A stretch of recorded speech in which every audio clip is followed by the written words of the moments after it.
Um, he he was probably a little perfectionist. Everything he did, he really was very anal about being exact and correct. Very meticulous. Meticulous would probably be the best word that I could say for him as a youngster. He played all sports. Well, most sports growing up: basketball, football. So he excelled at both at a young age. Was never really gung ho about anything, one versus the other. Really like art. He draws at his spare time. That's probably the one thing about him that's been the most consistent with his passion. But just meticulous. Like he was meticulous as a student, meticulous as an athlete, meticulous about his surroundings, his room, his clothes, about being on time. Just a meticulous young kid, and I think that's what served him well over time more than anything. How did he get into basketball, or when did he start becoming really serious about it? Um, Probably by default all of his life. His older brother played basketball. I coached high school basketball before he was born. So it was by default he was just around. Um, I guess my biggest or best memory of kind of when it kind of made a little more sense. Well, he played rec league pretty well, and his older brother was playing AAU basketball. They were eight and Rod was probably about five or six. And he would be in the gym practicing. And so we'd be practicing half court, and one of the other parents just kind of had him at the other end, kind of, rebounding for him, shooting around or whatnot. And, after practice, I do remember Bill telling me that was the parent, and he said, man, he can shoot a little bit, man. He can shoot the three. And I'm like, yeah, he was like five or six. I'm like, yeah, I was too far out. Yeah, kind of like I wasn't gonna encourage bad habits, and he took a couple of shots. I'm like, yep, that wasn't bad. Like, his form was good. He didn't hoist it. I'm like, well, okay, maybe. But Like, I you're think only what five really, or six. Like, what are you doing? yeah, right. And that was my thought. But he's just been a sponge. He's always been a sponge. He's always been around guys. When he was at that age, he would help rebound for high school, college, and pro guys that I would work out. And he just was a sponge. You could see it in his eyes that he was paying attention. Um, and that just kind of evolved. And the more he ate, the more I gave. And here we are. So, going from high school to college basketball, what was that transition like? Where did he want to go? Talk to me about that transition. Well, his story is one of, back end fulfillment, I guess I could say, more than anything. Coming out, did he have aspirations? Yeah, but, in that time and in that time with the climate of recruiting and attention, and, he was, I think I read somewhere recently, he was like number 209 out of his class. So, wasn't a whole lot of fanfare. So we were humble and appreciative to what was being offered. And the idea still to this day is to make the most of what you have, and you'll determine what that value of whatever that is. So at some point we knew that the Carolinas or the Dukes or whatever you weren't calling, or the Kentuckies, and that was okay. We had calls, so it was just about going into college and saying, hey, look, just keep getting better. We settled on a school, and we settled on it for good basketball reasons, and I still would stand behind the basketball reasons for that decision. But we knew we just had to work. So it was just about trying to get in a situation. The goals were, opportunity to play an NCAA tournament, opportunity to be an all conference kid, an opportunity to have a chance to play after school, and those are really the criteria that we went and set forth. Whatever that would be, thought those would give them the best opportunities for future. And here we are. Hopefully, there'll be a little bit more after this. So, how did Gonzaga come into play when he was at Iowa State, correct? Yes. Finished the season at Iowa State. Through things that happened, his first intention was to stay at Iowa State and remain. Through a change of staff and circumstances and decisions, that he wasn't wanted, or wasn't, was a bit better for both sides to go in different directions. So we set out on the transfer portal process again, and just through a common relationship that me and Coach Powell had, his name was referred to Coach Powell. I was actually out of town, and Coach Powell called me on a Saturday, early on a Saturday morning, and say, I've been up watching film, and we really like him, and I was probably like all of us, like, oh, okay, I hear you, Gonzaga. Are you sure? Kind of not are you sure, but it was a little bit to ingest coming from our past situation. They did their due diligence. Coach Few and Coach Michelson were extremely expressive and in detail with what the role would be and what they expected. And as my oldest son says, they were one of two. There were one of two teams remaining at the end of the season last year, so it was really hard to to not take them, seriously. I obviously playing in the Big 12 against Baylor, the other one of two that won it. To get an opportunity to play with Gonzaga in a role that fit, and probably more importantly with people that fit, just made the absolute sense. And we are more than humbled and appreciative that this short history has hopefully shown that to be true. What's he told you about being on the team? Like, how often do you guys talk? Because he obviously has a busy schedule. Right. Well, we talk. If not every day, every other day, we talk. Or text. He's just in a good space. He's mature now, so the conversations are different from his earlier college years. They're definitely more reflective. He has more perspective. But just being in a place where he has grown and he can continue to grow. And it's kind of mutual fertilization. He feels like he can fertilize the team, the community, the soil of Spokane, and he's really doing that because he's being fertilized by the community, the team, and the soil of Spokane. So it's been a really unique situation or experience that on multiple levels, he's definitely reflective. Obviously, the basketball is the most obvious, but I don't know if that's the biggest. The relationship that the coaching staff, they're genuine men. They say what they mean and they mean what they say. They're wholesome, and it shows from just different experiences.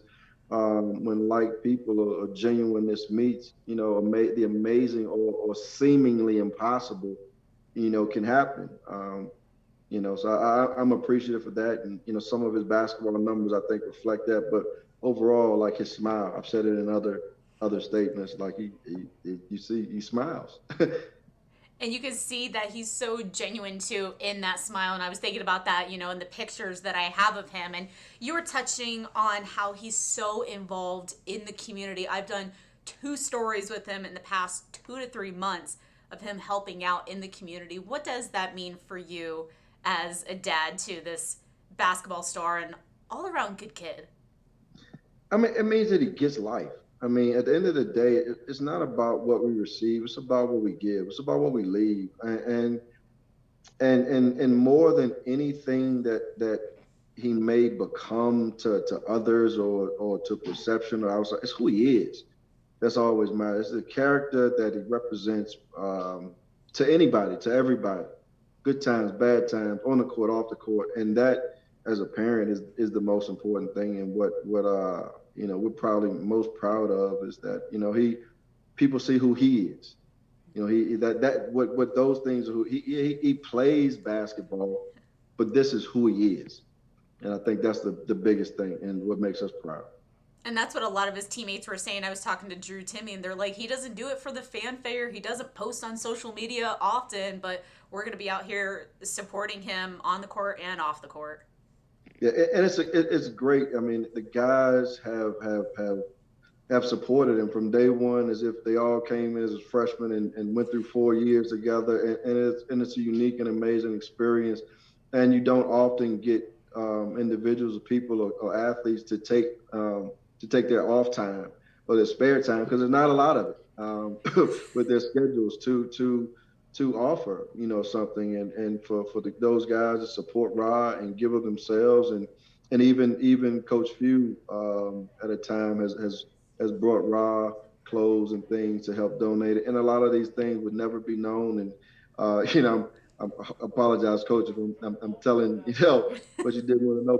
But again, it's just to be able to go into an environment and impact change. I've always told him, change the environment. Wherever you are, you be the change in the environment. Don't let the environment change you. And I feel like he's trying to do that in that community, and because it's genuine, I think guys and people are supportive, and they'll follow and help along, and it's great that other guys are doing things. Julian has a NIL deal. He's helping towards breast cancer for in honor of his mother and things. Chet with the security dog with the dogs. There's the dogs as far as his family, like, so that the guys that are comfort dogs that are using this platform and their platform for good, and not to say that he's the reason, but to say that hopefully he's an example that leads to other examples, and these young men get a lot, and they will in their futures prayerfully receive a lot, but it's important that they understand that the more you give, the more you receive. And if you keep that mindset, then you always have everything that you need. And it's just impressive about, not only Rob, but just the team and the culture in general. And you're obviously a very proud dad over here. How does mom feel about this, seeing her baby boy on the court, March Madness, playing with Gonzaga? She's elated. Again, there's some pictures just to see when they embrace, because she's his shoulder, she's the one that he goes to, and she's his emotional support through everything, just in general in life. She's his emotional support. And, again, you could have had this interview at any different time over the last 22 years, and it might not have been the same interview. But at this point now, it is just an elation, sometimes an exasperation of just like, hey, it is awesome, and being able to live in a moment for a little bit is full circle. It's full circle. How hard for you is it to live in the moment right now when you're going to see him in San Francisco? You're just in Portland. It's been a whirlwind for you. Yeah, I don't know what time it is. I don't know what time it is. I don't know the weather. I don't know the temperature. I don't know any of that stuff. I just know that somebody has to be there for him, and it is, as I heard, we'll sleep in April, we'll sleep in May. We'll sleep later. We'll figure it out. But it is an awesome experience. We're humble. We're proud. We are. We just can't say enough. Again, it's been a journey, as he said, and that's definitely an understatement. And if Rasir were to watch this tonight ahead of the game tomorrow, what kind of message would you want to tell him?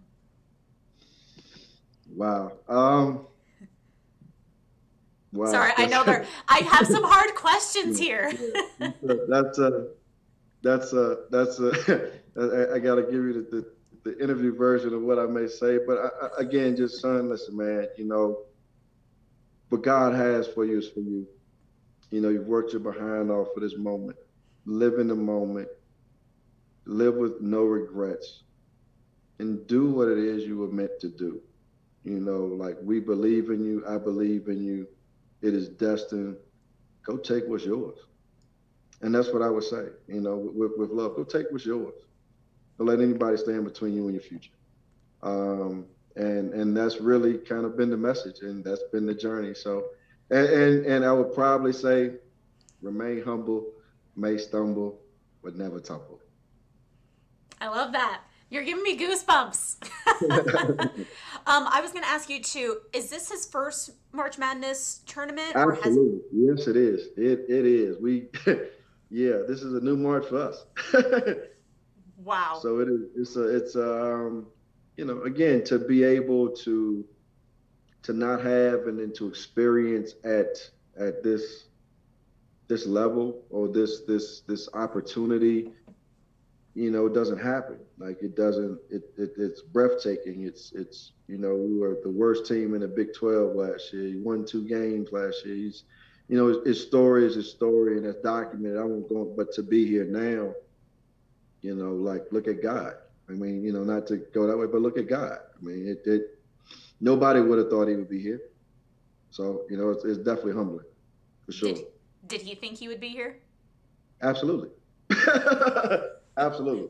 Absolutely. But that's the tough part in going through the process is that you believe, I believe, I'm in the gym with him every day,